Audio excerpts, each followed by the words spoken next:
Cet après-midi-là, le grand-père et la grand-mère, ils étaient en train de se bercer tranquillement, devant la grande fenêtre avec vue sur le lac. Et c'est le moment précis que le grand-père a choisi pour mourir tout paisiblement. À ce moment-là, la grand-mère a dit « Ah non, pas aujourd'hui. Mon Dieu, je n'ai jamais rien demandé pour moi. Mais j'ai toujours été une bonne chrétienne, là. Je vais à la messe tous les dimanches. Je fais mes Pâques, mes processions à la Bonne Sainte-Anne. Je fais mes neuvaines aussi. Je ne vous ai jamais rien demandé pour moi. Mais aujourd'hui, pour une fois, mon Dieu, s'il vous plaît, ramenez la vie dans cette pièce que la mort a désolée. » C'est à ce moment-là qu'on a vu un rayon de lumière qui s'est décroché, qui traversait les nuages, qui rentrait par la cheminée et qui éclairait la grand-mère. Et on a entendu une voix aussi. Une voix qui a dit « Eh ben c'est d'accord ». À ce moment-là, le grand-père a ouvert un œil et il s'est gratté en arrière de la tête. Là, il y avait deux moustiques qui étaient tombés à la fin de l'été, complètement séchés en bas de la fenêtre. Ils se sont mis à battre des ailes. Et puis il y avait un oiseau empaillé, un rouge-gorge, sur une branche d'arbre. Il a ouvert un œil et puis... Ce chant-là, ça a réveillé la collection de papillons qui étaient épinglés sur le mur. Et on a vu la pièce qui se remplissait d'un tas de pétales multicolores qui tournaient en rond. Ça a chatouillé le museau de l'ours polaire qui servait de descente de lit. L'ours a ouvert un œil. Il a ouvert grand la gueule et il a mangé tout le monde.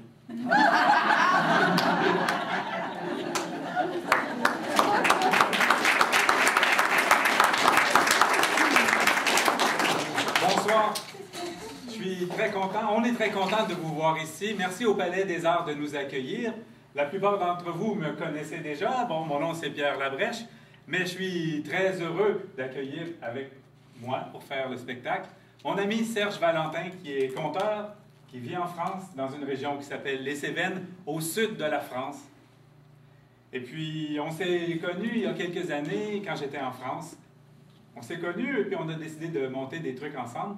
L'hiver dernier, je suis allé chez Serge et Christine, où j'ai passé une dizaine de jours. Puis on a commencé à travailler sur ce que vous allez voir maintenant, qu'on a représenté depuis ce temps-là quelques fois. Une fois 3 pistoles à Rimouski, à Rouen, à La Motte, puis à Amos ce soir. Il vous a dit que je venais des Cévennes. Je sais qu'il y en a qui connaissent un peu les Cévennes ici. Au sud de la France. Voilà. Et c'est une montagne sèche, vous savez. C'est au bord d'un lac, comme il y en a pas mal par ici, un petit lac qui s'appelle la Méditerranée. C'est pas tout à fait au bord, mais enfin c'est bien un balcon quand même sur la plaine qui se rend jusqu'à la mer. Là, la vie est très difficile. Rude même, on peut dire. Et pour vous dire à quel point, il faut savoir que mon grand-père, par exemple, il était tellement maigre qu'il avait l'arrêt des fesses en relief. Mon grand-père, à moi, il avait les yeux tellement croches qu'il pouvait nous raconter ce qu'il y avait en arrière de la tête. Mon grand-père, à moi, il avait les dents tellement longues qu'un jour, en éternuant, il s'est sectionné une jambe. Le mien, mon grand-père, il sentait tellement fort des pieds qui n'enlevait jamais ses bottines. Mais c'était quand même un homme qui était propre de sa personne. Une fois par semaine, le dimanche, avant d'aller à la messe, il prenait un verre d'eau, puis le versait dans chacune de ses bottines. Moi, mon grand-père, il était tellement bègue qu'il restait toujours coincé sur une seule syllabe. Il disait N. Et nous, dans la famille, on se disait, mais pourquoi tant de haine? Mon grand-père était tellement imbibé de whisky que quand il avait soif, il s'en versait un petit verre. Mon grand-père avait inventé l'alambic intérieur, le mouvement perpétuel. Pour vous dire, c'était mon grand-père spiritueux. Eh bien moi, mon quatrième grand-père... Mais ça fait beaucoup de grands-pères. Vous trouvez aussi? Mais il faut vous dire que la série avait très mal commencé. Le premier de toute la bande de mes grands-pères, il était mort à la naissance et ça fait que même ma grand-mère ne l'avait pas connu. Alors vous pensez, nous... Et ma grand-mère, cette femme-là, je l'ai toujours vue porter le deuil toute sa vie. Elle n'a jamais connu d'autre homme. Ça se faisait comme ça à l'époque. Le mien, mon grand-père, c'était un bûcheron. Ben, c'est mon grand-père de souche. Mon grand-père, lui, à un moment donné, dans le bois, il y a eu un accident de bûchage. Schlac! Il s'est coupé l'arbre généalogique à la racine.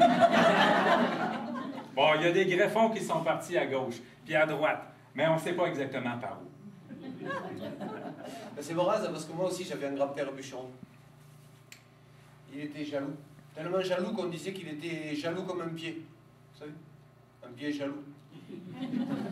C'est comme ça. Une fois, il avait vu que son voisin avait fait fortune. Il s'est débrouillé pour lui tirer les vers du nez, apprendre qu'est-ce qui lui était arrivé. Alors cet homme-là lui a raconté. Il a dit qu'il était allé vers le fleuve, couper du bois, et que, à un moment donné, quand il a voulu donner un coup de hache, le fer est parti en l'air, puis il est retombé dans le courant du fleuve. Et là, c'était bien profond, et il était embêté, le voisin. Il ne savait pas quoi faire. Puis il a vu sortir des buissons une espèce de vieillard là qu'on n'aurait pas ramassé de par terre, tout petit, qui a plongé dans le fleuve. Et puis il est ressorti avec un fer de hache, si j'ose dire, en or.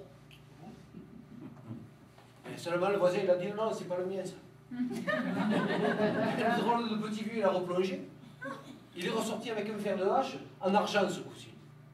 Et le voisin a dit non, je suis désolé, c'est vraiment pas le mien. Il a replongé, il est ressorti avec le vieux fer rouillé. Et là le voisin a dit voilà, ça c'est le mien. Et pour le remercier, pour le récompenser de son honnêteté, le drôle de petit vieillard qu'on n'aurait pas ramassé de par terre lui a fait cadeau des 3 fers de hache. Et c'est comme ça que le voisin avait fait fortune. Le grand-père, quand il a su ça, il est allé vers le fleuve, en déchevillant le fer de sa hache tout en marchant.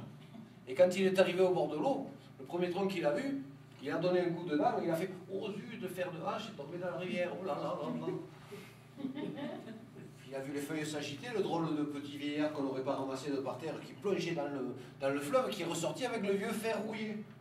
Et le grand-père a dit non, c'est pas le mien. Il a replongé, il est sorti avec un fer en argent cette fois-ci. Le grand-père il a dit non, c'est toujours pas le mien. Quand ça a été l'or, il a dit que c'était le sien. À ce moment-là, le fer de hache s'est mis à tournoyer à l'air. Ça lui a rasé les cheveux, coupé la barbe et tailler les bretelles. Et ce soir-là, il est rentré chez lui en caleçon.